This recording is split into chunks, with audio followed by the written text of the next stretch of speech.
Hello and welcome back to another Long Live Rock and Roll podcast episode with your host, Laz Felipe on this side, and on the other side of the screen, Mr. Felipe Amorim. How you doing, bro? Doing great, Ben. Hello, everyone. How you doing, brother? Good, very well. It's good. I mean, I think the YouTube audiences will notice our backgrounds. Look at them. Yeah, we're like more professional now. Yeah, we're trying to the shake album cover and all that stuff. And look at my mic right in front of me. We're shaking things up a bit. We're trying to, we're taking this. Not that we weren't taking it seriously before, but we are full on now. Yeah, so expect some nice new visual and hopefully oral changes in the next few weeks as well. So exactly, we've invested a few £1 million on technology and. We had a budget to make an album, but we thought, fuck it, we'll just make our screens look better, get better cameras and everything. But anyway, here we are back with another episode of the Long Live Rock and Roll podcast. So before we crack on, make sure you like, subscribe, and do all the normal stuff on social media. We're on YouTube, Instagram, Facebook, all of that stuff. Give us a like, a comment, and it will help us indefinitely. So thanks for that. Download a few episodes as well, isn't it? That's Felipe's found the hack. That's right. Felipe's found the hack. Our numbers go up if you download each of our episodes. Even if you've listened, downloading one does our numbers. So download the ones you're not going to listen to as well. Just why not? It helps us. There we go. So this week we are doing an album that I actually chose. And we are doing Hysteria by Def Leppard. So some quick facts. It was released 3rd of August 1987, recorded between February 1984 and January 1987. That is a long record time. Recorded across Netherlands, Dublin and Paris. It lasts 2 minutes over 1 hour. The label was Phonogram, and the genres, again, another topic which I'm sure we'll get into. We've got glam metal, hard rock and pop rock. Are the genres loosely associated with it. Produced by Robert John Lange, who had the nickname Mutt. And this is the crazy part. 7 singles from the album. Animal, Women, Pour Some Sugar, Hysteria, Armageddon It, Love Bites, and Rocket. Let's just go straight into that, man. 7 singles. 7 singles, right? 7 singles. Let me just quickly say the dates they were released, okay? July 87, Aug 87, September 87, November 87, March 88, July 88, and January 1989. So over the course of 18 months, 7 singles from one album. That's kind of crazy, isn't it, Felipe? It is crazy, and that's not the only ridiculous number about the album. So this, was their 4th album, so they were like successful at the time, but. It sold 20 million copies worldwide, 12 million in America alone. And it charted at number 1 on the Billboard 200 and the UK albums chart. So that's like, and the other interesting thing is it cost a total of £5 million in production, which was a lot of money at the time. I remember them saying they had to sell 5 million copies to break even. To break even. There you go. Exactly. So that was a lot of money, and if they didn't sell, they that would be a big problem with the label. But they sold a lot more than that. Yeah, thank God. I think before we started recording, we're talking about the producer, and you just mentioned his name, Mutt Lange, and he is a big part of the success of the album, isn't it? Mm-hmm. I think he was writing songs with the band and helping with the production. He even left the production for a while to do the album with the Cars, I guess, and then he came back and finished the album with them. And there are loads of reasons why it took that long to finish, isn't it? Yeah. So just a bit of background. It was, as I mentioned, the recording times. It was a 3-year process. To record, execute, and produce this album. In 1984, Mutt Lange pulled out of producing. The album was actually titled, the working title was called Animal Instinct. They actually left Hysteria until later, and they were going to go with Animal Instinct. He was replaced by Jim Steinman, who we know produced Bat Out of Hell, and you wanted to talk about him a little bit, didn't you? Yeah, because he was he didn't actually produce Bat Out of Hell, or he didn't do the sound engineering part of it, the mixing of it. They wanted someone who was capable of mixing and mastering and getting the sound they wanted. And he was more like a songwriter for Meatloaf, other than the producer. Yes, you're right. And that was the issue they had with him, because he wouldn't be technical enough. They wanted someone to be more technical. He was more artistic, and so they were not happy with him, so they had to let him go. Yeah, And they then, clashed. They clashed a bit, didn't yeah, they, over some yeah, songwriting? So he left. Jim Steinman. Essentially, what he did is he wanted a more theatrical and polished, pristine album. Kind of more. I think theatrical is the best word. If you've just come from yeah, doing an album with Meatloaf, you're yeah, going to want something a little theatrical. yeah. So he was ousted from the project with the drums and bass only done roughly on 7 songs. So And out of that's the after 12 songs. after Sorry, go on. 3 months of production, isn't it? They only Yes. had bass and drums for a few songs. So it was a long process. Things weren't going well. The first producer left. Jim Steinman came in. And then, to make things worse, in New Year's Eve 1984, Rick Allen lost his arm in a car accident. Now, do you want to talk about Rick Allen? Because Yeah. So this is a drummer story, with one arm, that's pretty special. Exactly. It's really, really special, and it's amazing. Also, like, it's one of those stories in rock and roll that's been told a million times. So I don't want to Yeah. like just add to that, like, and or basically just say the same stuff that everyone has said. Yeah. So the interesting thing is, he lost his arm. Everyone knows about that story. It's the most famous story related to Def Leppard, but And drummers. and drummers in general. Yeah, exactly. And it's remarkable how he kept going this and finished the album. It's not like they had a long break and started something new. I think they were already working on the album, and they had to adapt the whole drum kit. So basically, anyone can find this on YouTube. There's videos of his drum tech explaining how the kit works, and it's completely different than a normal acoustic drum kit. It's mainly electric, and it's like he's got loads of triggers, which means like he's got pedals that when he steps on the pedal, you have the floor tom sound or the snare sound. Or it's much more electronic, isn't it? It's much more electronic. Yeah, so I think it's got about 6 pedals or something like. So for people who don't know about triggers, if the pedal like even slightly touches the skin, the electronic trigger is activated, and even if he just touches it tinily, a big snare sound could hit. Yeah, so you can also have different levels, etc. But basically, when it touches the pedal or the pad, what you're gonna have is a pre-recorded sound that's gonna be triggered by the pedal or the drumstick. So basically, he had to do that to replace everything he was doing with his left arm. So his left arm was mainly replaced by the motions he was doing with his left foot on the pedal. So like basically, he had to relearn how to play drums from scratch, which is insane. And the drums are a big part of the album. I think the sound of the album is so like rock based, stadium. Yeah, exactly. And they have what we call the big drum sound, which is when you record drums in a big room, there's loads of reverb. You can either do that in a big room, or you can just add that as an effect as post-production. But they had this massive drum sound, some of it electronic, some of it acoustic. And I think the drums are like essential to the sound of the album, and they probably the most remarkable part of the arrangements. And it's all very simple in a certain way. It's all very groovy, which reminds me a lot of AC/DC. So, it's about keeping the beat, but it's phenomenal drum sound throughout the album. It sounds a bit old when you listen to it now. It sounds a bit too 80s. Yeah. But still, that was one of my biggest complaints about the album. I mean, you'll hear my opinion on at the end, obviously, but my issue is that I don't feel it ever really finds a home. I don't ever really feel, it's so obviously influenced by the glam metal that has come in years before. Yeah, at the same time, it's got that big stadium rock sound, but it's got pop music, choruses, and melodies. Yeah. And so I find I struggle to, and listen, I'm the first person that when we do all these episodes and you hear me say, oh, they've blended this genre with that genre, I appreciate it, and I really will sort of give credit where it's due. But for me, it just never felt like it really found a home. It was too poppy in places. It was not heavy enough in others. It was like a bit too stadium rock in other places.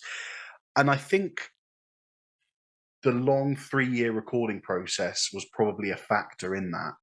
Because how can you keep a vibe and an attitude and a form of expression going for 3 years. I mean, think how much your taste in, let's say, movies. Your taste in movies. You might fancy watching horror movies for 6 months, and then you're going to go on to some dramas for another 6 months, and then some war movies. If that's how simple things like our taste in music, movies, and I don't know, comic books work, how are emotions going to be? Because emotions are forever changing. Yeah. And to have to go, and if you're writing songs over those years and all those years, like your life is changing, in many ways. Yeah, and the I mean the whole what word am I looking for? The whole bed of glam metal changed so drastically but between 1984 and 1987. And I'm using glam metal because I know people will probably call this pop rock, hard rock, glam rock even, but Def Leppard, it's important to know that Def Leppard's first 2 albums had traditional heavy metal elements. So, your dual lead guitars, and just sort of in the production as well. Sometimes it was quite dark to listen to. Pyromania, the album before this, had traces of traditional heavy metal, but the kind of the glam feeling was coming in now. Glam metal took over the focus of heavy metal as a broad, big genre like jazz or classical music or rock music. Heavy metal as a genre, the focus went over to America in 1983 because glam was taking over. MTV were playing all the videos and everything, and it was born and died very quickly. It sort of came over in 1983 when sort of bands like Judas Priest and Def Leppard brought it over from England, brought the heavy metal over from England and showed what you could do. You had lots of stuff going on in the underground scene of heavy metal, thrash, death metal, but glam was the forefront. And very quickly, by 1987, we had Guns N' Roses, who were overseeing the change from the bright spandex, crazy hair, wild makeup. That was glam metal. They took it towards dirty hair metal, where you lost the outfits, you lost the pizzazz, the makeup, and everything, and people started taking it more seriously because people it's more about the music than the visuals. Yes, because people started taking glam not seriously. People saying, "My God, look at these losers!" And this is a 3 or 4 year period. So people like Guns N' Roses then came in and started saying, "Well, we're going to dress normally. We're still going to make glammy kind of music, but we're going to take ourselves more seriously." And in those 3 years, the whole network of glam metal has changed. And Def Leppard have gone from preparing to record an album to losing a producer, to losing another producer, to the drummer losing an arm, to having to re-record parts again. And I just think it must have been a crazy process. I mean, what do you think? Well, what I think is, what are the odds of coming out of all that madness and chaos with a decent album? It's just like just coming out of that with an album that sounds acceptable would be a miracle. So what they did is insane, because, like, as I said, with everything in the music scene changing over the years, and with all the personal traumas and all the delays they had, chances are you're going to have a really, really bad album at the end of that. But the likelihood, I think the producer plays a big role in that. I think the fact that he managed to find the sound they were looking for. There's something they said something about him. Mutt, isn't it? They said that he wouldn't accept an okay song, so they came up with something like, "Oh, here, check this song out," and it would be like, "Well, the vocals are great, but everything else is just average. So we're gonna work around the vocals and make everything else as great as the vocals." So he was famous for saying, "This is okay, but we're not doing okay. Everything has to be great, every single song." And he came up with the concept of 7 singles. So we're going to have 7 singles out of this album. It's going to be the hard rock version of Thriller. So Thriller was a big hit, big commercial success by Michael Jackson. He wanted to bring that concept from pop music to rock. You can even claim that this album is more pop than rock. But what makes it rock for me is the amount of guitars. They like endless layers of guitars. And that's another concept they came up with, which is like, we don't have a lead and rhythm guitar. Most bands with two guitar players, they have one guy playing rhythm, the other guy doing solos and riffs, and what we call the lead guitar. Yeah. And they wanted to be like an orchestra. They wanted the guitars to work with voicings and arrangements, not like there's two different melodies going on guitar. It's not rhythm and lead. That's a really, really clever thing. And that's one of the best parts of the album, I guess. And that's a characteristic that they brought over from their heavy metal roots. You don't really have a lead and a rhythm in heavy metal. I think if you look at bands like Iron Maiden and Metallica, yes, they have lead guitarists who take the solos, but the quality, you've got to be as proficient playing the lead parts as you've got to be on the rhythm parts as well. But yeah, I think that's an important thing what you said about they set out to make a rock version of Thriller. Yeah. And I wonder how much influence they actually took from the pop side of Michael Jackson, because even one of the songs, which one is it? Hysteria. I thought even towards the end where the voices, they're doing like a little call and response thing. And that sounds like Michael Jackson backing vocals. Don't you think? Yeah. It does. I actually want to ask you if you can hear the influences in there. Now, like, obviously, you have the pop stuff like Michael Jackson. You can say that's even part of it. But apparently, they were looking for a perfect mix of Queen and AC/DC. Does that make sense to you? Well, that's really funny you say that, because when I was thinking of describing it, I'll just say it now. You hear it in my monologue. I didn't really enjoy the album, but my job on this podcast is to give an unbiased, objective, was it subjective? Whichever one. Objective view. Yeah, there we go. An objective, unbiased view. So that's my job, and that's what I'm always here to do. But I kind of felt like, I listened to elements from their first three albums, and it's funny you mentioned Queen, because Queen had that moment where they kind of changed and went from being a rock band to a pop band, where synthesizers and keyboards became more prominent. And funnily enough, we spoke electronic about drums as well, stuff like that. And we spoke about it in the Genesis episode. Genesis did the same thing. They were like a prog rock band through much of the 70s, and I don't know, correct me if I'm wrong, and into the 80s. And then by the 90s, Genesis were like a pop band. You can say the same about Fleetwood Mac. They were like more like a blues rock band. Absolutely. So this has happened before. Yeah. And I think, I don't want to say they're chasing fame and money, but you go which way the market dictates. Yeah. And with the rise of glam, put it this way, I'll sum up my opinion by something that you said. I don't know if we said it before we started recording or now during the recording, but to me, the album feels outdated. Yeah. It's got elements of glam that sort of became a bit stale by 85, 86. It's got some heavy metal in there. I think it could have done with more. I'm biased. I'm a metalhead. And it's got pop in there, lots of choruses and melodies. It felt like if this album had come in 1984, when they intended originally to have it, you could look at this and say, wow, like glam metal album of the decade. It would kind of belong to that year. But maybe more. But yeah. Can I just say quickly, when you think that the same year this was released, we got Appetite for Destruction, to me, it just feels like that they were just late to the party.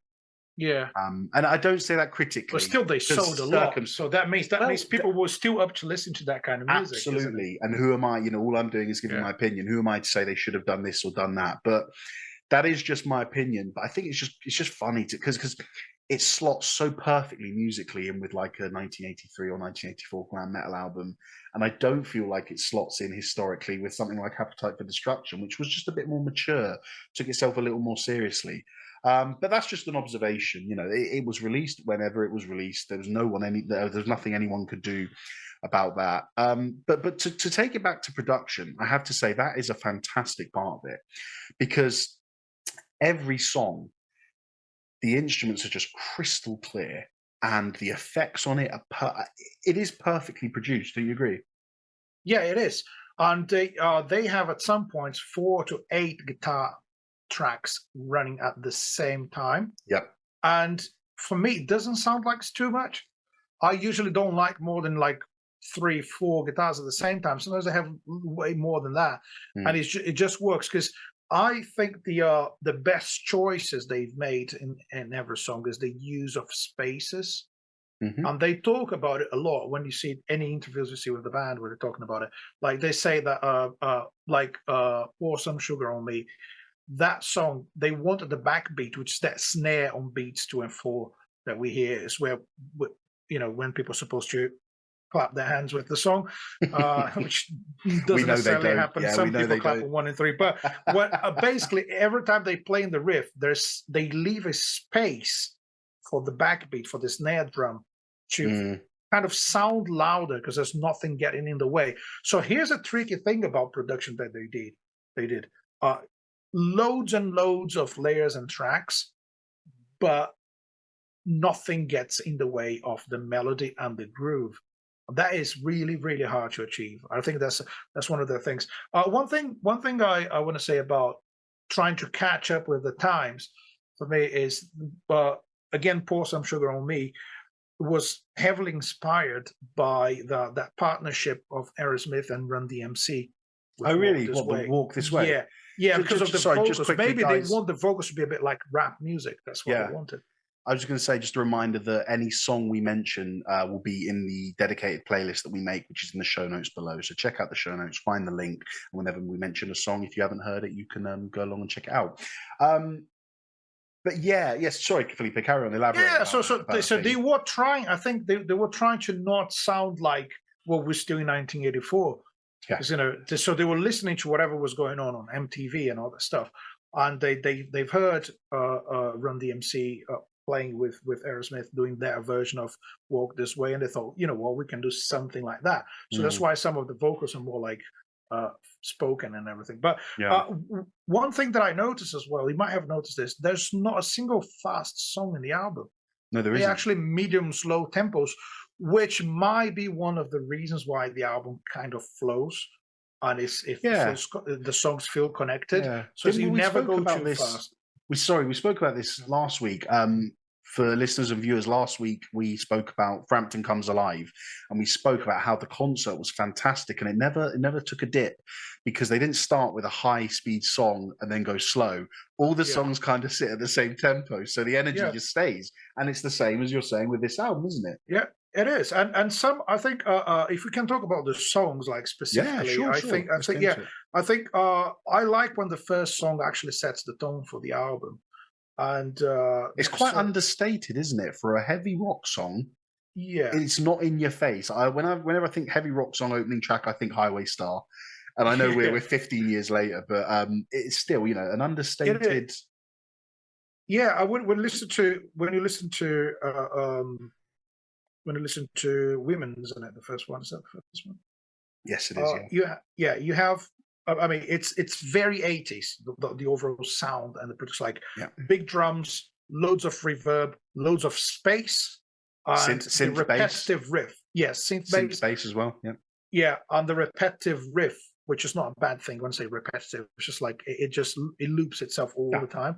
A slow tempo, strong BVs, like they're really, really loud in the mix. They're really Can I just add to that? Atmospheric. Yeah. I thought the production was brilliant. The atmosphere created by the sound effects and the little embellishments they were putting in the production was lovely. Yeah, please carry on.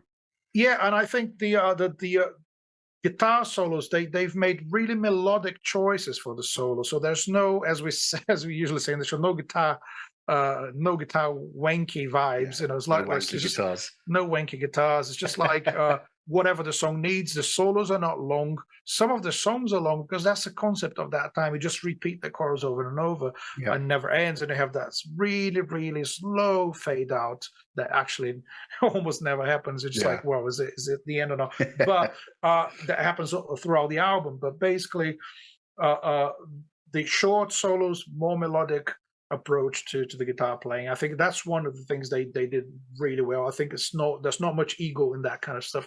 I think what they wanted is to be recognized as good songwriters and arrangers and a good band rather than individual talents. And I think that that's very clear in the way the album sounds. Yeah, well, those kind of characteristics of wanting to be a good band, they come through the execution of songwriting. Songs on an album, isn't it? That's how you prove it. I liked the track "Animal," track 3. I really enjoyed the chorus of that. That's an example of the catchy kind of pre-chorus and chorus that we get throughout the album. And although we might have sort of sections where it feels a bit, what word can I use? Rocky. It feels a bit rock. It's not. We're venturing from pop into rock, and you might find that the vocals are more expressive. Maybe he's talking more or shouting as opposed to like singing a nice clean line. But then you kind of forget all of that the moment the pre-chorus and the chorus comes in, because once you've heard some of these choruses in this album, they're stuck in your head all day, don't you think? Yeah, It's so catchy. I dare you guys to try and get them out of your head. Yeah, and also some of the lyrics, they are the kind of material that Spinal Tap was mocking, isn't it? I mean, it's that kind of stuff. This one's called "Lick My Love Pump." That could be one of their lyrics. It would be just perfect. Yeah, I think. I'm not quite sure about it, but maybe Spinal Tap was highly influenced by them. You never know. Yeah, you never know, because it's that kind of. So maybe the lyrics and maybe some of the sounds, they like too much 80s for my taste. But I don't think there's anything bad about it. It's just like it reflects the time when the recording started rather than when it was released. But still, still there's like there's an artistic value to everything they did, because they were so careful. This idea of never accepting an average result and aiming for high quality in everything, it can really be noticed throughout the whole album. If you listen to every song and every bar, there's nothing meaningless in that. No, and I think there was such a massive sense of unity within this band on the playing of the album. You can hear they're tight, and when we think glam metal, for me, my mind, I'm very linear with things. I have things organized categorically in my head. So when I hear the words glam metal, my first thought is 1978 Van Halen 1. We've done that episode before. We've done that album. So for new viewers and listeners, go back and check out that episode, because that was a good one. We enjoyed that one, didn't we?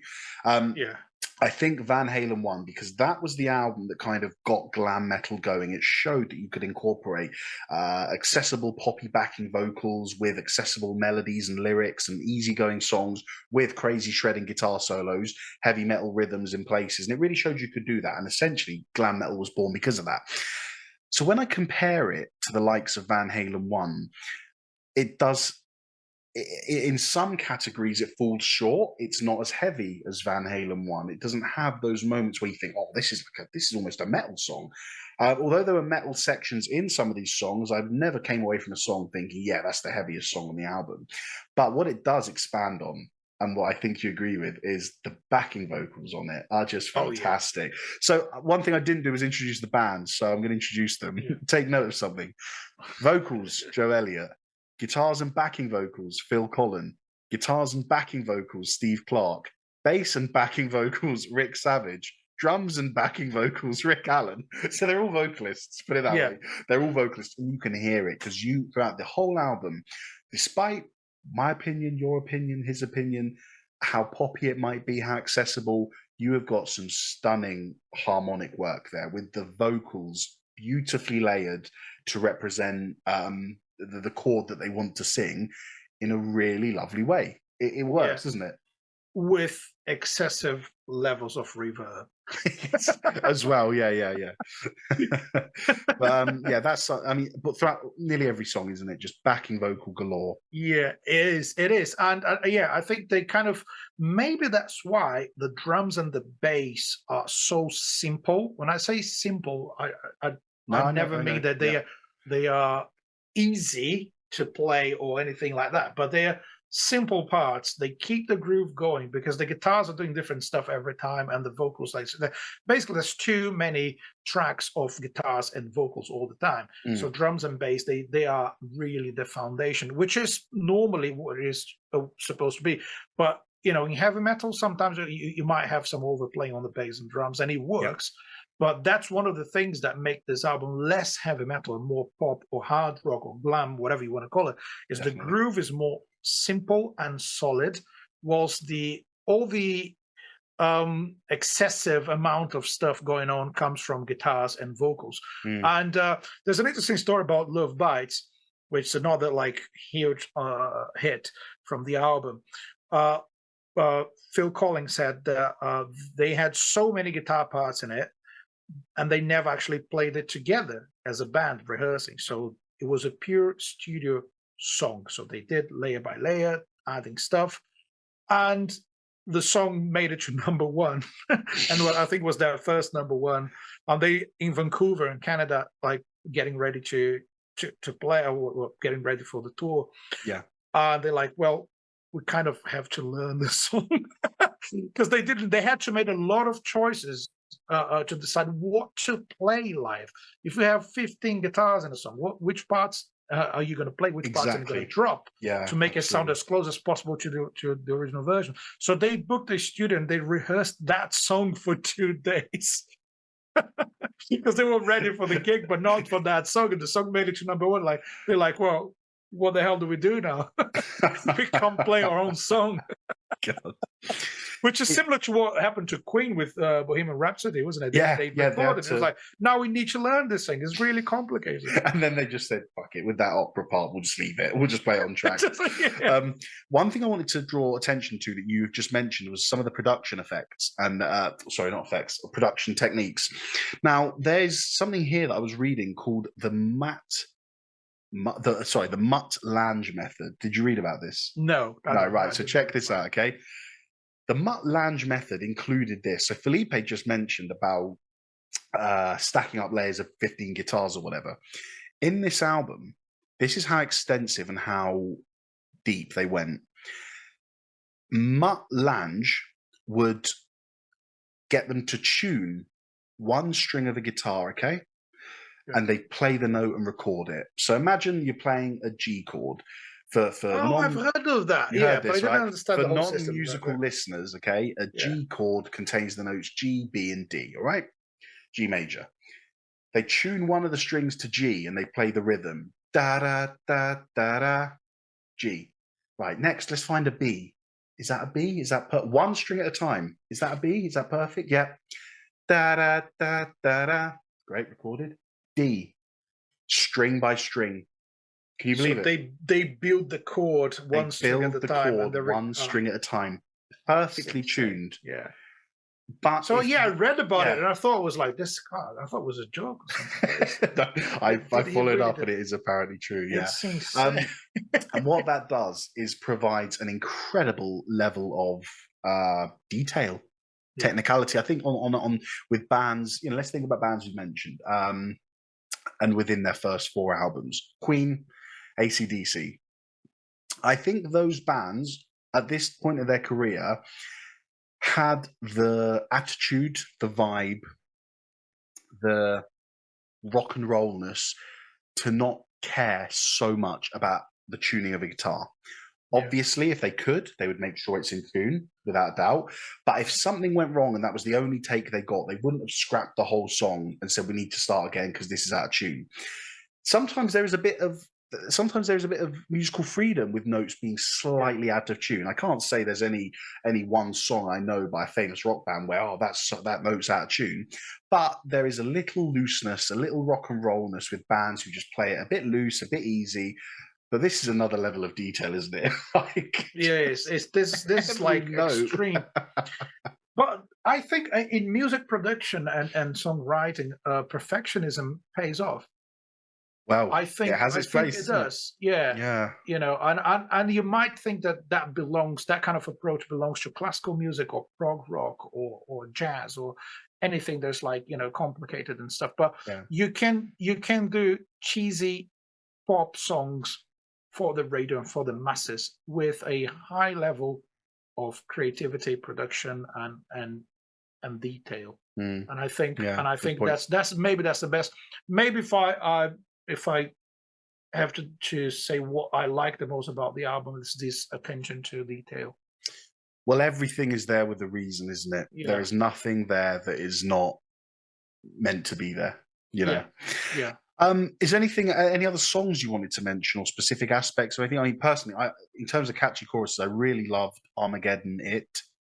Yeah. Don't Shoot Shotgun. Thought that was good. The Hysteria song. Armageddon Again, It is my favorite. It's my favorite opening riff for sure. Yeah, I think I'd agree. Yeah, I think Armageddon It is, for me, is if AC/DC was a pop band, that would be it.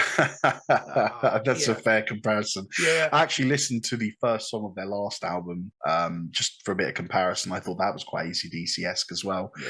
Just kind of like very simple drums and bass, a guitar, just playing simple chords going on with a nice melody and a nice hook. You have some classic stuff. Yeah, well, to be honest, like Pour Some Sugar on Me is one of my favorites. Is that I think the drum beat and the chorus and I've played that song live with a pop band once. It is the definition of a classic rock song. Yes, you get everyone singing along, and people are like, "Oh yeah, that song, right?" And they sing along with it. Upbeat, I don't think chorus. It's got everything, isn't it? Yeah, I don't know if that would be my favorite. Love Bites is great, but I think Armageddon is my favorite for, it's just so silly in a good way. I actually did like this big surprise for me was Run Riot, because that is the closest they got to punk. And metal as well, I'd put in that sentence, because in the bridge, he's got that quite dark, heavy metal riff. But it's the darkest one in the album, probably the heaviest. I don't know. I'd agree. The most distorted. So that's a good surprise. That's a good surprise. That was probably my second favorite, I would say. Yeah. As an album, I think I like it. As I didn't fall in love with the album. I didn't know this album. I knew some of the singles, and I'm not familiar with Def Leppard for some reason. I should be. They're such a huge band. But this is my first. This is my first introduction to Def Leppard. Obviously, I've heard them. I've heard the hits. But in terms of doing a full album, this is my first one as well. Yeah, it's the first time I've listened to one of the albums start to finish, and it surprised me the overall quality. And again. We said this about most of the albums we picked.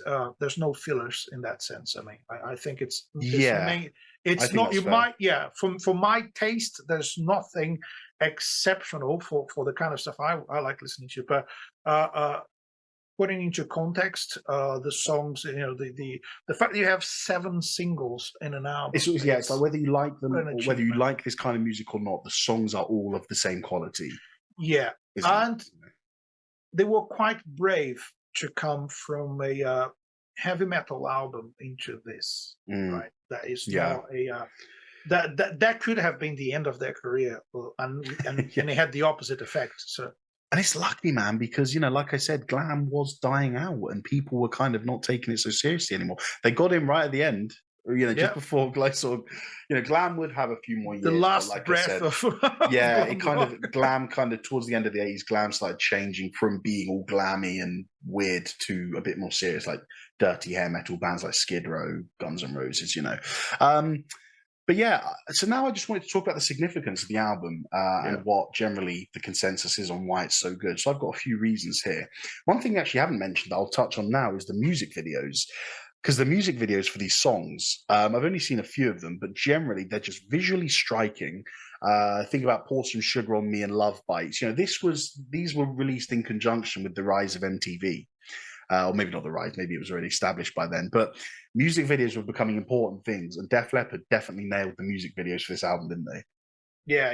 I mean, they had all the elements, all the extravaganza of the 80s.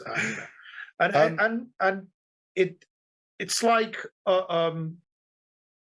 their music is quite visual, if that makes any sense. We listen to it. I can hear the colors. I can visualize what the music video would be if I was listening to Pour Some Sugar on Me. Exactly. Right? Exactly. So we've already mentioned the critical success, the economic success in terms of 20 million albums sold, 12 million in the US alone. Yeah. Let's just think about that for a second. 12 million albums sold in the US by a UK band. That's something, isn't it? That's pretty nuts. Now, chart success. Check these out, right? Number 1 in Australia, Finland, Norway, New Zealand, UK, and the USA. Number 2 in Sweden and Switzerland. Across the world, man.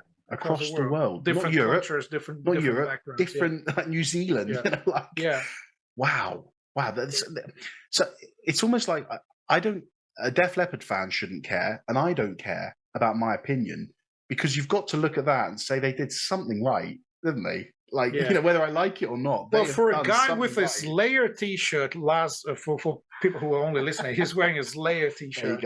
For a guy wearing Slayer to praise Def Leppard, that is. I mean, what an achievement, that album. They were like under huge pressure because they did a great album, and you know, they could have just done more of the same, and they went in a different direction. And that's brave. And I think that's what rock and roll is all about. It's like, this is what we believe is going to be the next big thing, and we want to do it, and we want to make it as good as possible.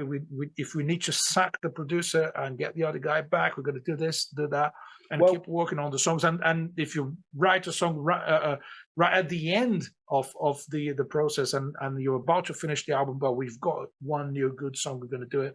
Yeah, for sure. And they did all of that. So yeah, it takes a lot to have your roots in a certain kind of music. You know, we know Def Leppard came from the heavy metal kind of background / hard rock. They basically sacrificed those elements of their music in this album, didn't they? I feel like that. I feel like they said, right, we're not going to do metal riffs anymore. We're not going to go ultra hard rock on the production riffs and rhythms.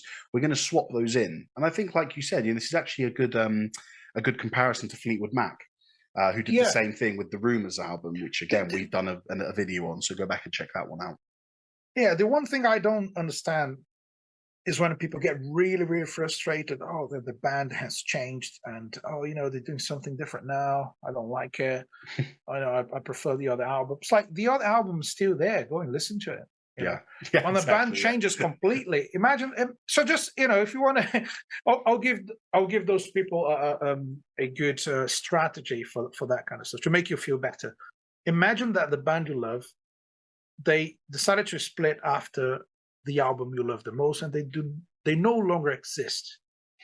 That's it. So you listen to everything that's been produced until that point, and you ignore everything that comes after that. Just pretend it's another band, it's a new pop band that you hate, that's how you don't have to listen to. So, well, I welcome every sort of experimentation and changes that any band can do, even if they go in a direction that doesn't quite work or I don't like. It's like, well, at least people are trying to do something different. And I think that's rock and roll, isn't it? Rock and roll is like, go there and do whatever you feel like you should do, not what your label's telling you to do, not what your own fans are telling you to do. We're trying to sneak it into every episode, but I will reiterate the Long Live Rock and Roll podcast motto, which is rock and roll is musical freedom. And we've seen a band experiment with their freedom here. So why the hell not? And achieve success, yeah.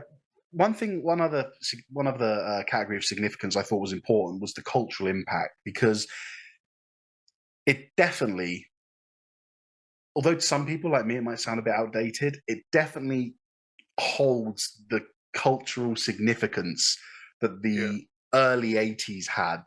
The outfits, the big hair, the anthemic choruses, the kind of over-the-top production and polishedness of it.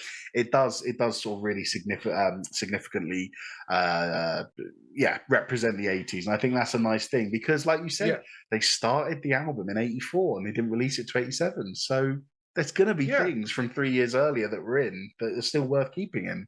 Still doesn't beat Chinese democracy, does it? No, exactly. How long was that? The Guns N' Roses album was it like 13 years in the make or something? Crazy. Something like that. $1 billion? Did I get that out of nowhere? Is that billion?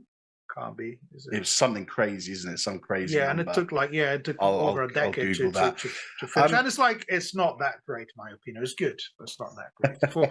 It's like if someone tells me I'm going to tell you the funniest joke ever, and they tell me after 10 years, and it's not. It's just like, kind of funny.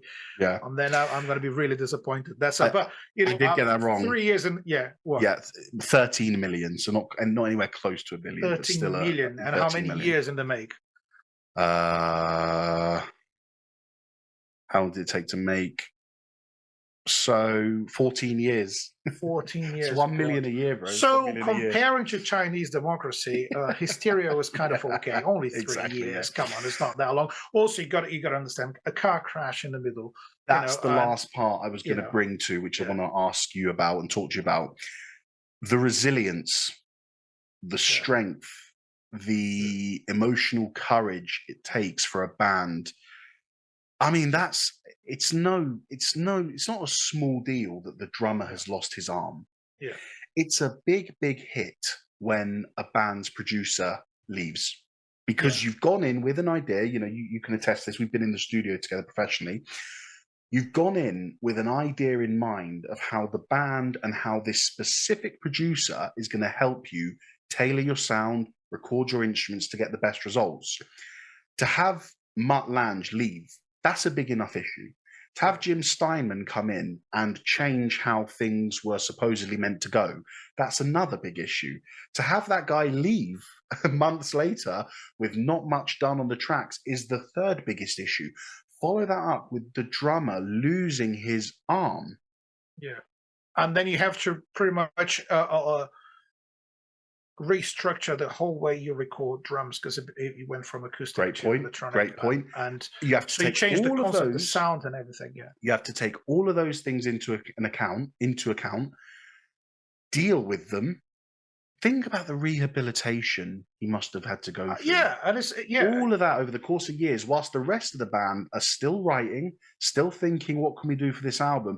And then finally, when he's back, not to overwork him, to give him the time he needs, but you still want to get to a deadline.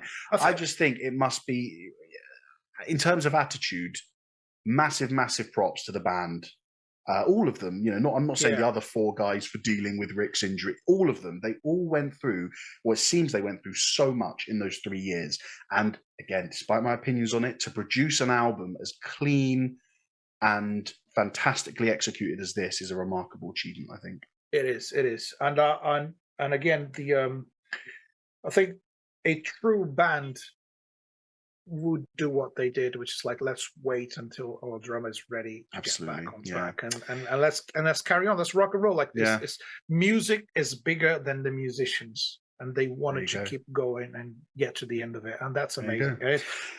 Excellent. Yeah. So I know we're approaching the end. So yes, go for it. And I know you have a monologue, but I have my own. Yeah, I like that we're making this a regular thing. Let's do the monologues in 1 second. I'm just going to list some of the accolades. Yeah. We've done the number ones and everything. Just check this out, okay? Yeah. Rock Hard, the magazine. 500 greatest rock and metal albums of all time. They gave this one number 464. Rock Hard's greatest hair metal albums of all time, number 1.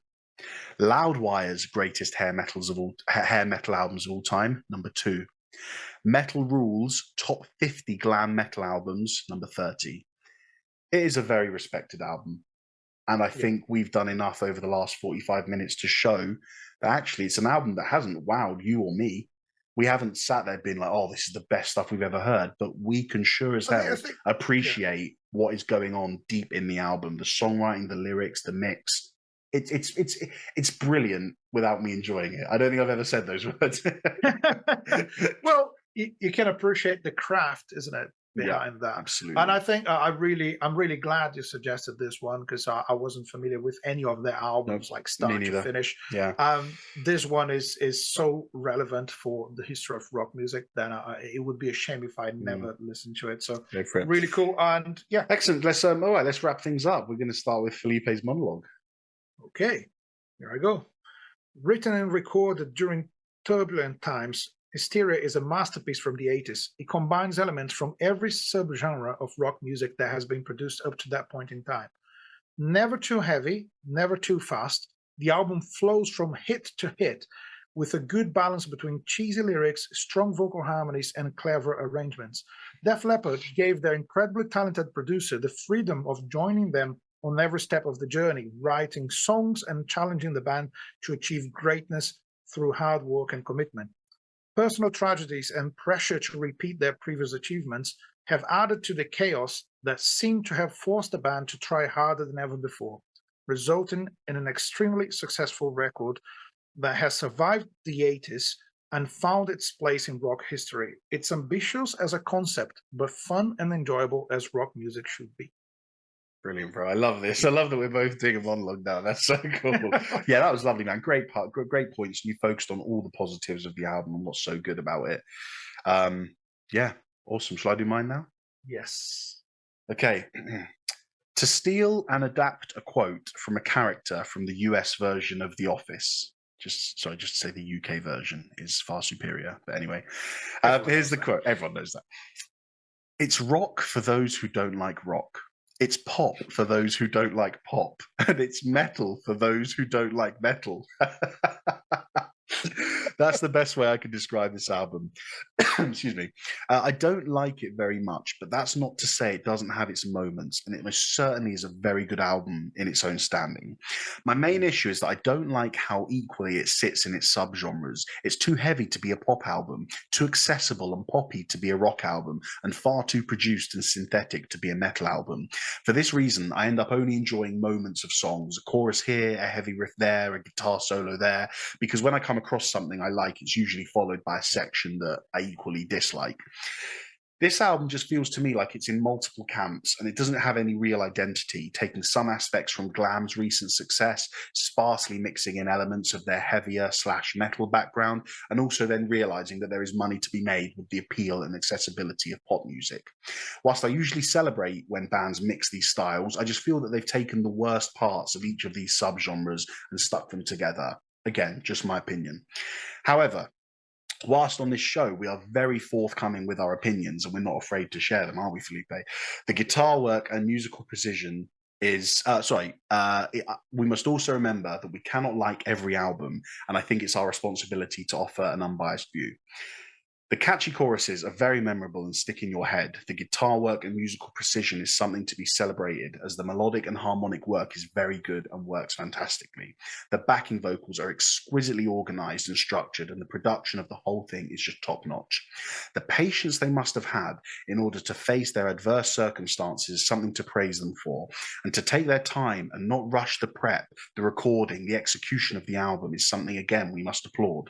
To face the news of a drummer losing his arm, producers bowing out of projects is really tough, but to still continue on in the same fashion with a clear vision and goal of what you want to produce and it being considered a massive success by your fans is an admirable feat. Yeah, I agree. 100%. We've summed the album up in 2 monologues, haven't we? I love this. You've got to keep doing monologues, bro, because I love that, because we end up getting 2 sides, just like the whole point of this podcast. You know, we've got 2 different opinions from 2 people of different ages, different instruments, different cultures, and it always brings us back that just I like to think that my view of most albums is more positive all the time, because I'm like, that's rock and roll, I love everything. Exactly. And Laz is really harsh. Laz is the guy who would rewrite Stairway to Heaven because he doesn't like the last bar of the song. But, I wouldn't rewrite all of it, just the end. Just the end. Yeah, go back to one of the first 3 episodes. A friend of mine said that. Yeah, so a friend of mine said that you would fix the Mona Lisa if you could, isn't it? Well, did he say, do her right eye a little bit higher or something, isn't it? But yeah, anyway, with that, we will bow out for this week. Thank you again for joining us. We are the Long Live Rock and Roll podcast. We hope you've enjoyed your time with us. As we mentioned, I'll keep it short and quick. Please do all you can to give us a like, a comment, a subscribe on any of the social media stuff you see. Any interaction really helps us be seen by more people on the social media platforms. And if you're listening to us over Spotify or Apple Podcasts or Amazon or Google, any review you give us, even if it's one more, they start saying, "Oh, people have seen this now. They're rating it. Let's move it up the charts." And now, instead of having searched "Long Live Rock and Roll" to find us, they search rock and roll. They search Def Leppard. And then we get shown in the charts and we move up and up, and all we want to do is grow. We're an independent podcast. We do this all off our own backs. We do it because we love the music. So we hope, with that in mind and with this episode, that you'll join us next time. Yeah, and if you're listening to this 200 years after it has been recorded, so you can find us on the internet. Okay, yeah. Whatever the internet has become. You imagine? That's a conversation for another day. Anyway. Felipe, that's your guys. cue. That's my cue. He said anyway, and I was Yeah. meant to say my cue. So keep on rocking, everyone.